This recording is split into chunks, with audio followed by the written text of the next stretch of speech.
Good morning. Fascinating world of study എന്ന YouTube ചാനലിലേക്ക് സ്വാഗതം. എക്കണോമിക്സിൽ 5 ഇയർ പ്ലാൻ അഥവാ പഞ്ചവത്സര പദ്ധതികൾ എന്ന് പറയുന്ന ആശയമാണ് നമ്മൾ ഡിസ്കസ് ചെയ്തുകൊണ്ടിരുന്നത്. അപ്പം നമ്മൾ കഴിഞ്ഞ 2 ക്ലാസ്സുകളിലായിട്ട് 5th 5 ഇയർ പ്ലാൻ വരെയുള്ള കാര്യങ്ങൾ നമ്മൾ എന്ത് ചെയ്തു, പഠിച്ചു കഴിഞ്ഞു. അപ്പൊ ഇന്നിനി പറയാൻ പോകുന്നത് 6ാം പഞ്ചവത്സര പദ്ധതിയെ പറ്റിയിട്ടാണ് പറയാനായിട്ട് പോകുന്നത്. 6ാം പഞ്ചവത്സര പദ്ധതി എന്ന് പറയുമ്പോൾ അത് 1980 മുതൽ 1985 വരെ കാലഘട്ടത്തിൽ നടന്ന പഞ്ചവത്സര പദ്ധതിയാണ് 6ാം പഞ്ചവത്സര പദ്ധതി എന്ന് അറിയപ്പെടുന്നത്. 6ാം പഞ്ചവത്സര പദ്ധതി ഒരു സോഷ്യൽ ജസ്റ്റിസിന് വേണ്ടി, അതായത് ഒരു സാമൂഹ്യ നീതിക്കായിട്ടുള്ള വളർച്ച, അതിനുവേണ്ടി ലക്ഷ്യം വെച്ചിട്ടുള്ള ഒരു പഞ്ചവത്സര പദ്ധതിയാണ് 6ാം പഞ്ചവത്സര പദ്ധതി. അതിനോടൊപ്പം തന്നെ കാർഷിക മേഖലയിലെ അടിസ്ഥാന സൗകര്യങ്ങൾ മെച്ചപ്പെടുത്തുന്നത് ലക്ഷ്യം വെച്ചിട്ടും ഉള്ളൊരു പദ്ധതി കൂടിയാണ് 6ാം പഞ്ചവത്സര പദ്ധതി എന്ന് അറിയപ്പെടുന്നത്. അപ്പൊ 6ാം പഞ്ചവത്സര പദ്ധതി സമയത്ത് ഇന്ദിരാഗാന്ധി ആയിരുന്നു പ്രധാനമന്ത്രി. എന്നാൽ കുറച്ചങ്ങോട്ട് കഴിയുമ്പം ഇന്ദിരാഗാന്ധി മരണപ്പെടുകയും പിന്നീട് രാജീവ് ഗാന്ധി പ്രധാനമന്ത്രിയാകുകയും ചെയ്തു. അപ്പോൾ അതുകൊണ്ട് തന്നെ ഈ പറയുന്ന 6th 5 ഇയർ പ്ലാനിനെ ഗാന്ധിയൻ മാതൃക എന്നും വിശേഷിപ്പിക്കാറുണ്ട്. ഗാന്ധിയൻ മാതൃക എന്നും അറിയപ്പെടാറുണ്ട്. അതുപോലെ നമ്മൾ പറഞ്ഞൊരു കാര്യമാണ് 4th 5 ഇയർ പ്ലാനില് 1969, അപ്പം 1969 4th 5 ഇയർ പ്ലാൻ സമയത്ത് പ്രധാനമന്ത്രി എന്ന് പറയുന്നത് ഇന്ദിരാഗാന്ധിയാണ്. അപ്പൊ ഇന്ദിരാഗാന്ധി 1969 14 ബാങ്കുകളെ ദേശസാൽക്കരിച്ചു എന്ന് നമ്മൾ കഴിഞ്ഞ ക്ലാസ്സിൽ പറഞ്ഞതാണ്. അപ്പൊ 14 ബാങ്കുകളെ നാഷണലൈസ് ചെയ്തു എന്ന് പറഞ്ഞു. അപ്പൊ അതൊരു ആദ്യഘട്ട ബാങ്ക് ദേശസാൽക്കരണമായിരുന്നു 1969 4th 5 ഇയർ പ്ലാൻ സമയത്തുള്ള ബാങ്ക് ദേശസാൽക്കരണം എന്ന് പറയുന്നത് ഒരു ആദ്യഘട്ട ബാങ്ക് ദേശസാൽക്കരണമായിട്ട് നമുക്ക് കണക്കാക്കാം. എന്നാൽ 6ാം പഞ്ചവത്സര പദ്ധതി സമയത്ത് വീണ്ടും എന്ത് ചെയ്തു, ബാങ്കുകൾ ദേശസാൽക്കരിക്കാനായിട്ട് തുടങ്ങി. അതൊരു 2ാം ഘട്ട ബാങ്ക് ദേശസാൽക്കരണമായിരുന്നു പിന്നീട് നടന്നത്. അപ്പോൾ 2ാം ഘട്ടമായിട്ട് ബാങ്ക് ദേശസാൽക്കരണം നടന്നത് ഈ പറയുന്ന 1980കളിലാണ്. അത് 6th 5 ഇയർ പ്ലാൻ സമയത്താണ്. ഏകദേശം 6 ബാങ്കുകളോളം ഇന്ദിരാഗാന്ധി ആയിരുന്ന സമയത്ത് ദേശസാൽക്കരിക്കുകയാണ് ചെയ്തത്. അതുപോലെ തന്നെ NREP എന്ന് പറയുന്നത് നാഷണൽ റൂറൽ എംപ്ലോയ്മെന്റ് പ്രോഗ്രാം, അത് നടപ്പിലാക്കി. അതുപോലെ തന്നെ RLEGP എന്ന് പറയുമ്പോൾ rural landless employment guarantee programme. അപ്പൊ ഇത്തരത്തിലുള്ള പ്രോഗ്രാംസുകളെല്ലാം നടപ്പിലാക്കപ്പെട്ടു. അതായത് NREP അതുപോലെ RLEGP ഇവയൊക്കെ നടപ്പിലാക്കിയത് 6ാം പഞ്ചവത്സര പദ്ധതി സമയത്താണ്. അതുപോലെ തന്നെ 1982 നബാർഡ് നിലവിൽ വന്നു. അതുപോലെ IRDP, DWCRA, എക്സിം ബാങ്ക് തുടങ്ങിയവയൊക്കെ നിലവിൽ വന്നത് ഈ പറയുന്ന 6th 5 ഇയർ പ്ലാൻ അഥവാ 6ാം പഞ്ചവത്സര പദ്ധതി സമയത്താണ്. അപ്പൊ 6ാം പഞ്ചവത്സര പദ്ധതി 1980-85 കാലഘട്ടത്തിലാണ് ഈ പദ്ധതി നടന്നത്. ഇന്ദിരാഗാന്ധിയും പിന്നീട് മരിച്ചു കഴിയുമ്പോൾ രാജീവ് ഗാന്ധിയുമാണ് പ്രധാനമന്ത്രിയായിട്ടിരുന്നത്. ഗാന്ധിയൻ മാതൃക എന്ന് അറിയപ്പെടുന്നുണ്ട്. 2ാം ഘട്ട ബാങ്ക് ദേശസാൽക്കരണം 1980 സാധ്യമായത് 6th 5 ഇയർ പ്ലാൻ സമയത്താണ്. NREP, RLEGP ഇതൊക്കെ നിലവിൽ വന്നു. നബാർഡ് അതുപോലെ IRDP, DWCRA, എക്സിം ബാങ്ക്സ് ഒക്കെ നിലവിൽ വന്നത് ഈ പറയുന്ന 6ാം പഞ്ചവത്സര പദ്ധതി കാലഘട്ടത്തിലാണ്. ഇനി അതുപോലെ തന്നെ 7th 5 ഇയർ പ്ലാൻ ആണ് 7ാം പഞ്ചവത്സര പദ്ധതി. 7ാം പഞ്ചവത്സര പദ്ധതിയുടെ കാലഘട്ടം എന്നാണ് 1985 മുതൽ 1990 വരെയാണ് ഈ പറയുന്ന 7ാം പഞ്ചവത്സര പദ്ധതി കാലഘട്ടം എന്ന് അറിയപ്പെടുന്നത്. പ്രധാനമന്ത്രി എന്ന് പറയുന്നത് രാജീവ് ഗാന്ധി തന്നെയാണ്. ഇനി ഈ പറയുന്ന 7ാം പഞ്ചവത്സര പദ്ധതി സമയത്ത് തൊഴിലില്ലായ്മ തടയുക എന്നതാണ്, അല്ലെങ്കിൽ തൊഴിലില്ലായ്മ നിർമ്മാർജ്ജനം ചെയ്യുക എന്നതാണ് പ്രധാനപ്പെട്ട ലക്ഷ്യം എന്ന് പറയുന്നത്. അതുപോലെ തന്നെ വാർത്താവിനിമയ സാങ്കേതിക മേഖലയുടെ പുരോഗതി കൂടി ലക്ഷ്യം വെച്ചിട്ടുള്ള ഒരു പദ്ധതിയായിരുന്നു 7ാം പഞ്ചവത്സര പദ്ധതി എന്നറിയപ്പെടുന്നത്. ഇപ്പൊ 7ാം പഞ്ചവത്സര പദ്ധതിയുടെ പിതാവ് എന്നറിയപ്പെടുന്നത് സാം പ്ലിത്തോടെയാണ്. 7ാം പഞ്ചവത്സര പദ്ധതിയുടെ പിതാവ്. അതുപോലെ ടെലികോമിന്റെ പിതാവും ഇദ്ദേഹം തന്നെയാണ്. ഓക്കെ ആണല്ലോ. ഇനി നമ്മൾ പറഞ്ഞു 6ാം പഞ്ചവത്സര പദ്ധതി സമയത്ത് NREP അതായത് നാഷണൽ റൂറൽ എംപ്ലോയ്മെന്റ് പ്രോഗ്രാം നിലവിൽ വന്നു. അതുപോലെ തന്നെ RLEGP അതായത് rural landless employment guarantee programme, ഇങ്ങനെ 2 പ്രോഗ്രാമുകൾ നിലവിൽ വന്നു നമ്മൾ പറഞ്ഞു 6ാം പഞ്ചവത്സര പദ്ധതി കാലഘട്ടത്തിൽ. എന്നാൽ 7ാം പഞ്ചവത്സര പദ്ധതിയിലേക്ക് എത്തുമ്പോൾ ഈ പറയുന്ന NREPയും അതുപോലെ RLEGPയും കൂട്ടിച്ചേർത്ത് ഒരൊറ്റ ബ്രാഞ്ചായിട്ട്, ഒരു പ്രോഗ്രാമായിട്ട് നടപ്പിൽ വരുത്തി. അതാണ് ജവഹർ റോസ്ഗാർ യോജന അഥവാ JRY എന്ന് പറയുന്ന ഒരൊറ്റ പ്രോഗ്രാമായിട്ട് നിലവിൽ വന്നു. അത് 1989 നിലവിൽ വന്നത്.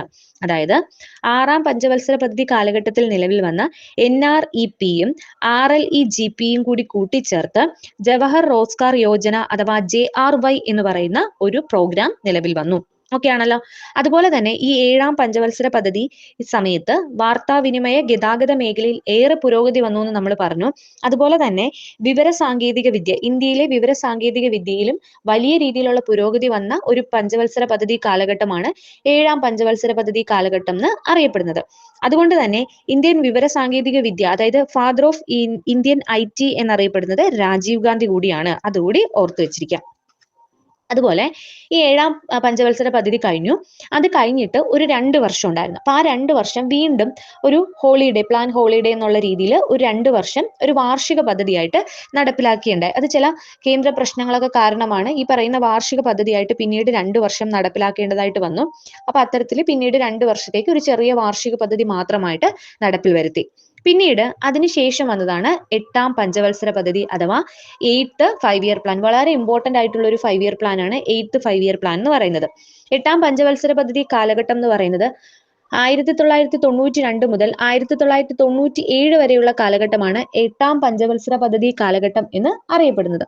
അപ്പൊ 8ാം പഞ്ചവത്സര പദ്ധതി സമയത്ത് പ്രധാനമന്ത്രി എന്ന് പറയുന്നത് നരസിംഹറാവു ആണ്.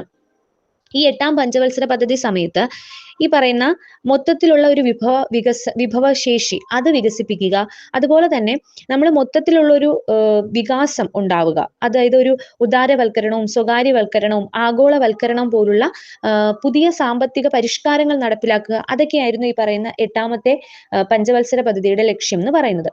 8ാം പഞ്ചവത്സര പദ്ധതി സമയത്ത് ധനമന്ത്രി എന്ന് പറയുന്നത് മൻമോഹൻ സിംഗ് ആണ്. അപ്പൊ മൻമോഹൻ സിംഗിന്റെ നേതൃത്വത്തിൽ 8ാം പഞ്ചവത്സര പദ്ധതി കാലഘട്ടത്തിൽ ഒരുപാട് പുത്തൻ സാമ്പത്തിക നയങ്ങൾ രൂപീകരിക്കാനായിട്ട് സാധിച്ചു. അപ്പൊ പുത്തൻ സാമ്പത്തിക പരിഷ്കാരം ആരംഭിച്ച ധനമന്ത്രി കൂടിയാണ് മൻമോഹൻ സിംഗ് എന്ന് അറിയപ്പെടുന്നത്. അപ്പോ ഈ പറയുന്ന 8ാം പഞ്ചവത്സര പദ്ധതി സമയത്തെ പ്രധാനമന്ത്രി നരസിംഹറാവുവും അതുപോലെ തന്നെ ധനമന്ത്രി മൻമോഹൻ സിംഗും ആയതുകൊണ്ട് തന്നെ 8ാം പഞ്ചവത്സര പദ്ധതിയെ റാവു മൻമോഹൻ മോഡൽ എന്ന് അറിയപ്പെടുന്നുണ്ട്. റാവു മൻമോഹൻ മോഡൽ എന്നും മാതൃക എന്നും അറിയപ്പെടുന്നുണ്ട്. ഉദാരവൽക്കരണം, ആഗോളവൽക്കരണം, സ്വകാര്യവൽക്കരണം ഒക്കെ ലക്ഷ്യം വെച്ചൊരു അത്തരത്തിലൊരു പുത്തൻ പരിഷ്കാരം ലക്ഷ്യം വെച്ചൊരു പഞ്ചവത്സര പദ്ധതിയാണ് 8ാം പഞ്ചവത്സര പദ്ധതി എന്ന് പറയുന്നത്. 8ാം പഞ്ചവത്സര പദ്ധതി സമയത്താണ് ഈ പറയുന്ന മാനവിക വിഭവശേഷി വികസനത്തിന് കൂടുതൽ പ്രാധാന്യം കൊടുത്തൊരു സമയം ഈ 8ാം പഞ്ചവത്സര പദ്ധതി സമയത്താണ്. അതുപോലെ പ്രൈം മിനിസ്റ്റർ റോസ്ഗാർ യോജന നടപ്പിലാക്കിയത് 8ാം പഞ്ചവത്സര പദ്ധതി സമയത്താണ്. പ്രൈം മിനിസ്റ്റർ റോസ്ഗാർ യോജന നടപ്പിലാക്കിയത് 8ാം പഞ്ചവത്സര പദ്ധതി സമയത്താണ്. ജവഹർ റോസ്ഗാർ യോജന നടപ്പിലാക്കിയത് എന്നാണ്? 7ാം പഞ്ചവത്സര പദ്ധതി സമയത്താണ് ജവഹർ റോസ്ഗാർ യോജന നടപ്പിലാക്കിയത്. എന്നാൽ 8ാം പഞ്ചവത്സര പദ്ധതി സമയത്താണ് പ്രൈം മിനിസ്റ്റർ റോസ്ഗാർ യോജന നടപ്പിലാക്കിയത്. അതുപോലെ ഒരു പ്രധാനപ്പെട്ട കാര്യമാണ് 1993 പഞ്ചായത്ത് രാജ് നിയമം നടപ്പിലാക്കപ്പെടുന്നത്. അപ്പോൾ 1993 പഞ്ചായത്ത് രാജ് നിയമം നടപ്പിലാക്കപ്പെടുന്നത് 8ാം പഞ്ചവത്സര പദ്ധതി കാലഘട്ടത്തിലാണ്. അതുപോലെ നാഷണൽ സ്റ്റോക്ക് എക്സ്ചേഞ്ച് നിലവിൽ വരുന്നു, ഇന്ത്യ വേൾഡ് ട്രേഡ് ഓർഗനൈസേഷനിൽ അംഗമാകുന്നു. ഇതൊക്കെ ജസ്റ്റ് ഒന്ന് ആലോചിച്ച് വെച്ചിരിക്കുക. ഇതെല്ലാം 8ാം പഞ്ചവത്സര പദ്ധതി കാലഘട്ടത്തിലാണ്. ഇനി നമുക്ക് 9ാം പഞ്ചവത്സര പദ്ധതിയിലേക്ക് കടക്കാം. അപ്പോൾ 9ാം പഞ്ചവത്സര പദ്ധതി എന്ന് പറയുമ്പോൾ 1997 മുതൽ 2002 വരെയാണ് 9ാം പഞ്ചവത്സര പദ്ധതിയുടെ കാലഘട്ടം എന്ന് പറയുന്നത്. സാമ്പത്തിക വളർച്ച, ഗ്രാമീണ വികസനം, വികേന്ദ്രീകൃത ആസൂത്രണം ഇതിനെല്ലാം പ്രാധാന്യം നൽകുന്ന ഒരു പഞ്ചവത്സര പദ്ധതിയായിരുന്നു 9ാം പഞ്ചവത്സര പദ്ധതി. എന്തൊക്കെയാണ്? സാമ്പത്തിക മേഖലയിലെ വളർച്ച, ഗ്രാമീണ മേഖലയിലെ വികാസം, അതുപോലെ വികേന്ദ്രീകൃത ആസൂത്രണം, അത്തരത്തിലുള്ള കാര്യങ്ങൾക്ക് പ്രാധാന്യം നൽകിക്കൊണ്ടുള്ള ഒരു പഞ്ചവത്സര പദ്ധതിയായിരുന്നു 9ാം പഞ്ചവത്സര പദ്ധതി എന്ന് അറിയപ്പെടുന്നത്. അതുപോലെ ഇമ്പോർട്ടന്റ് ആയിട്ടുള്ള ഒരു കാര്യമാണ് സ്ത്രീ ശാക്തീകരണം ലക്ഷ്യം വെക്കുക. സ്ത്രീ ശാക്തീകരണം ലക്ഷ്യം വെക്കുക എന്ന് പറയുന്നത്. അപ്പോൾ സ്ത്രീ ശാക്തീകരണം ലക്ഷ്യം വെച്ചുകൊണ്ടുള്ള പഞ്ചവത്സര പദ്ധതിയാണ് 9ാം പഞ്ചവത്സര പദ്ധതി. അതിന്റെ ഭാഗമായിട്ട് 1998 കുടുംബശ്രീ പദ്ധതി ആരംഭിക്കുകയുണ്ടായി. അപ്പൊ സ്ത്രീകൾക്ക് വേണ്ടിയിട്ട് കുടുംബശ്രീ പദ്ധതി എന്ത് ചെയ്തു? ആവിഷ്കരിച്ചു. അത് 9ാം പഞ്ചവത്സര പദ്ധതി സമയത്താണ്. അപ്പൊ അതുകൊണ്ട് തന്നെ ഈ പദ്ധതിയെ ജനകീയ പദ്ധതി അഥവാ പീപ്പിൾസ് പ്ലാൻ എന്നാണ് അറിയപ്പെടുന്നത്. അപ്പൊ ജനകീയ പദ്ധതി അഥവാ പീപ്പിൾസ് പ്ലാൻ എന്നറിയപ്പെടുന്ന പഞ്ചവത്സര പദ്ധതി കൂടിയാണ് 9ാം പഞ്ചവത്സര പദ്ധതി. അതുപോലെ എപ്പോഴും എക്സാമിന് ചോദിച്ചിട്ടുള്ള ഒരു പഞ്ചവത്സര പദ്ധതിയുടെ ക്വസ്റ്റ്യൻ ആണ് 1947 ഓഗസ്റ്റ് 15 ഇന്ത്യ സ്വാതന്ത്ര്യം നേടുന്നു. അപ്പൊ ആ സമയത്ത് പഞ്ചവത്സര പദ്ധതി ഇല്ലായിരുന്നു.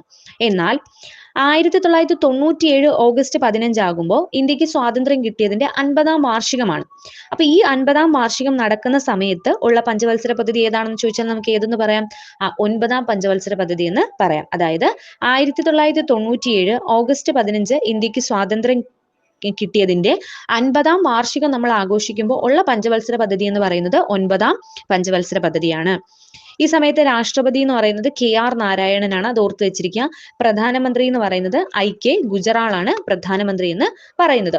അതുപോലെ തന്നെ 9-ാം പഞ്ചവത്സര പദ്ധതി കാലഘട്ടം 1998കളിലാണ് ഈ പറയുന്ന ഗുജറാത്തിലെ പൊഖ്രാൻ എന്ന് പറയുന്ന സ്ഥലത്ത് വെച്ച് രണ്ടാമത്തെ ആണവ പരീക്ഷണം. ആദ്യത്തെ ആണവ പരീക്ഷണം നമ്മൾ പറഞ്ഞു. രണ്ടാമത്തെ ആണവ പരീക്ഷണം നടക്കുന്നത് ഈ പറയുന്ന 1998കളിലാണ്. അത് 9-ാം പഞ്ചവത്സര പദ്ധതി കാലഘട്ടത്തിലാണ്. അതിനെ വിളിക്കുന്ന പേര് ഓപ്പറേഷൻ ശക്തിയാണ്. ആദ്യത്തേത് ബുദ്ധൻ ചിരിക്കുന്നു എന്നായിരുന്നു. ഇപ്പൊ പറയുന്നത് ഓപ്പറേഷൻ ശക്തി എന്നാണ്. ബുദ്ധൻ ചിരിക്കുന്നു എന്നൊക്കെ ഉള്ളത് നമ്മൾ കഴിഞ്ഞ ക്ലാസ്സുകളിൽ പഠിച്ചതാണ്. ഇപ്പോഴത്തെ അറിയപ്പെടുന്നത് ഓപ്പറേഷൻ ശക്തി എന്നാണ് അറിയപ്പെടുന്നത്. അതുപോലെ തന്നെ 9-ാം പഞ്ചവത്സര പദ്ധതി കാലഘട്ടത്തിൽ നിലവിൽ വന്നതാണ് സർവശിക്ഷാ അഭിയാൻ. 2001ലാണ്. അപ്പം എഡ്യൂക്കേഷനുമായിട്ട് ബന്ധപ്പെട്ടൊക്കെ നമ്മൾ പഠിക്കുന്നുണ്ട്. SSA അതിനെപ്പറ്റി ഓർത്തു വെച്ചിരിക്കുക. സർവശിക്ഷാ അഭിയാൻ നിലവിൽ വരുന്നത് ഈ പറയുന്ന 9-ാം പഞ്ചവത്സര പദ്ധതി കാലഘട്ടത്തിലാണ്. ഓക്കെ ആണല്ലോ. ഇനി അതേസമയം അടുത്തത് 10-ാം പഞ്ചവത്സര പദ്ധതിയിലേക്ക് എത്തിയിരിക്കുകയാണ്. അപ്പൊ 10-ാം പഞ്ചവത്സര പദ്ധതി എന്ന് പറയുമ്പോൾ 2002 മുതൽ 2007 വരെ നിലവിൽ വന്ന ഒരു പഞ്ചവത്സര പദ്ധതിയാണ് 10-ാം പഞ്ചവത്സര പദ്ധതി എന്ന് അറിയപ്പെടുന്നത്. സാമ്പത്തികമായിട്ടുള്ള മേൽക്കോയ്മ ഉണ്ടാക്കുക, അതുപോലെ ഹൈ ക്വാളിറ്റി ആയിട്ടുള്ള ജോബ്, എഡ്യൂക്കേഷൻ ഇതൊക്കെ പ്രൊവൈഡ് ചെയ്ത് കൊടുക്കുക, ഇതൊക്കെ ലക്ഷ്യം വെച്ചുകൊണ്ടുള്ള ഒരു പഞ്ചവത്സര പദ്ധതിയാണ് ഈ പറയുന്ന 10-ാം പഞ്ചവത്സര പദ്ധതി എന്ന് അറിയപ്പെടുന്നത്. അതുപോലെ തന്നെ ഹൈ ക്വാളിറ്റി ജോബ് പ്രൊവൈഡ് ചെയ്യുക, അതുപോലെ സാമ്പത്തികമായിട്ടുള്ള ഒരു വികാസം വരിക, ലിംഗവിവേചനം അവസാനിപ്പിക്കുക, ഇതെല്ലാമാണ് 10-ാം പഞ്ചവത്സര പദ്ധതിയുടെ ലക്ഷ്യം. 10-ാം പഞ്ചവത്സര പദ്ധതി സമയത്ത് രാഷ്ട്രപതി ഓർത്തു വെച്ചിരിക്കുക APJ അബ്ദുൽ കലാം ആണ്. ഇനി 10-ാം പഞ്ചവത്സര പദ്ധതി സമയത്ത് ഹൈ ക്വാളിറ്റി ആയിട്ട് എല്ലാം പ്രൊവൈഡ് ചെയ്ത് കൊടുക്കുകയാണ് 10-ാം പഞ്ചവത്സര പദ്ധതിയുടെ ലക്ഷ്യം. അപ്പൊ അതിനു വേണ്ടിയിട്ട് സാക്ഷരത ഒരു 75% വർദ്ധിപ്പിക്കാൻ ലക്ഷ്യം വെച്ച ഒരു പഞ്ചവത്സര പദ്ധതി കൂടിയാണ് 10-ാം പഞ്ചവത്സര പദ്ധതി. എന്താണ്? സാക്ഷരത 75% വർദ്ധിപ്പിക്കണം എന്ന ലക്ഷ്യത്തോടു കൂടി ഉള്ള ഒരു പദ്ധതി കൂടിയാണ് 10-ാം പഞ്ചവത്സര പദ്ധതി എന്ന് അറിയപ്പെടുന്നത്. അപ്പൊ 10-ാം പഞ്ചവത്സര പദ്ധതിയുടെ മറ്റൊരു പേര് കേരള ഡെവലപ്മെന്റ് മോഡൽ അല്ലെങ്കിൽ കേരള വികസന പദ്ധതി എന്നും അറിയപ്പെടുന്നുണ്ട്, അല്ലെങ്കിൽ കേരള വികസന മാതൃക അനുസരിച്ചുള്ള പദ്ധതി എന്നും അറിയപ്പെടുന്നുണ്ട്. ഇതുവഴി GDP 8% വളർത്താനായിട്ട് ലക്ഷ്യം വെച്ച ഒരു പഞ്ചവത്സര പദ്ധതി കൂടിയാണ് 10-ാം പഞ്ചവത്സര പദ്ധതി. ഏകദേശം ഒരു 7.7% വളർച്ച നിരക്ക് കൈവരിക്കാൻ സാധിച്ച ഒരു പഞ്ചവത്സര പദ്ധതി കൂടിയാണ് 10-ാമത്തെ പഞ്ചവത്സര പദ്ധതി. ഓക്കെ ആണല്ലോ. കേരള മോഡൽ പദ്ധതി എന്നറിയപ്പെടുന്നത് ഏതാണ്? 10-ാം പഞ്ചവത്സര പദ്ധതിയാണ്. ഇനി അതുപോലെ അടുത്തത് 11-ാമത്തെ പഞ്ചവത്സര പദ്ധതിയാണ്. വളരെ ഇമ്പോർട്ടന്റ് ആയിട്ടുള്ള ഒരു 5 ഇയർ പ്ലാൻ ആണ് 11th 5 ഇയർ പ്ലാൻ എന്ന് പറയുന്നത്. അതായത് 2007 മുതൽ 2012 വരെ നടപ്പിലാക്കപ്പെട്ട ഒരു പഞ്ചവത്സര പദ്ധതിയാണ് 11-ാം പഞ്ചവത്സര പദ്ധതി എന്ന് പറയുന്നത്. ഈ 11-ാം പഞ്ചവത്സര പദ്ധതിയുടെ ഒരുപാട് ലക്ഷ്യങ്ങളുണ്ട്. അതായത് എല്ലാ ഗ്രാമങ്ങളിലും റോഡ് സംവിധാനം, ഏകദേശം ഒരു 1000 അല്ലെങ്കിൽ 1000ന് മുകളിൽ ജനസംഖ്യ വരുന്ന ഗ്രാമങ്ങളിൽ ഈ പറയുന്ന റോഡ് ഗതാഗതം അല്ലെങ്കിൽ റോഡ് മാർഗമുള്ള ഗതാഗത സൗകര്യം ഉറപ്പാക്കുക. അതുപോലെ തന്നെ ഗ്രാമങ്ങളിൽ BPL കാർഡുകാർ കൂടി ഇലക്ട്രിസിറ്റി പ്രൊവൈഡ് ചെയ്യുക, അല്ലെങ്കിൽ അതായത് എല്ലായിടത്തും ഇലക്ട്രിസിറ്റി എത്തുന്നതിന് വേണ്ടിയിട്ടുള്ള കാര്യങ്ങൾ ചെയ്യുക. ജില്ലാ തലത്തിൽ കാർഷിക വികസന പദ്ധതികളും രാഷ്ട്രീയ കൃഷി വികസന പദ്ധതികളും ഒക്കെ നടപ്പിലാക്കുക. അതൊക്കെ ഈ പറയുന്ന 11-ാം പഞ്ചവത്സര പദ്ധതി ലക്ഷ്യം വെച്ചിട്ടുണ്ട്. അതുപോലെ എല്ലാ ജനങ്ങൾക്കും ശുദ്ധജലം ഉറപ്പാക്കുക. അത്തരത്തിലുള്ള കാര്യങ്ങളെല്ലാം നടപ്പിലാക്കപ്പെട്ട ഒരു പദ്ധതിയാണ് 11-ാം പഞ്ചവത്സര പദ്ധതിയുടെ ലക്ഷ്യം എന്ന് പറയുന്നത്. അതുപോലെ ഈ 11-ാം പഞ്ചവത്സര പദ്ധതി സമയത്ത് എഡ്യൂക്കേഷനുമായിട്ട് ഒരുപാട് ഇമ്പോർട്ടന്റ് വരുന്ന ഒരു പദ്ധതിയാണ് 11-ാം പഞ്ചവത്സര പദ്ധതി. അതായത് 11-ാം പഞ്ചവത്സര പദ്ധതിയുടെ കാലഘട്ടം 2007 മുതൽ 2012 ആണ്. ഈ സമയത്ത് 2009ലാണ് ഈ പറയുന്ന വിദ്യാഭ്യാസ സംരക്ഷണ നിയമം അഥവാ റൈറ്റ് ടു എഡ്യൂക്കേഷൻ നിലവിൽ വരുന്നത്. റൈറ്റ് ടു എഡ്യൂക്കേഷൻ ആക്ട് ഒക്കെ നിലവിൽ വരുന്നത് ഈ പറയുന്ന 2009ലാണ്. അപ്പോൾ ഇന്ത്യൻ വിദ്യാഭ്യാസ സംരക്ഷണ നിയമം നിലവിൽ വരികയാണ്. അപ്പോൾ ആ നിയമം നിലവിൽ വരുന്നത് കൊണ്ട് തന്നെ ഈ പറയുന്ന 11-ാം പഞ്ചവത്സര പദ്ധതിയെ എഡ്യൂക്കേഷണൽ പ്ലാൻ എന്നറിയപ്പെടുന്ന ഒരു പഞ്ചവത്സര പദ്ധതി കൂടിയാണ് 11-ാം പഞ്ചവത്സര പദ്ധതി. അപ്പം എഡ്യൂക്കേഷണൽ പ്ലാൻ എന്നറിയപ്പെടുന്ന RTA, അതായത് റൈറ്റ് ടു എഡ്യൂക്കേഷൻ ആക്ട് നിലവിൽ വന്ന പഞ്ചവത്സര പദ്ധതി ഏതാണെന്ന് ചോദിച്ചു കഴിഞ്ഞാൽ 11-ാം പഞ്ചവത്സര പദ്ധതിയാണ്.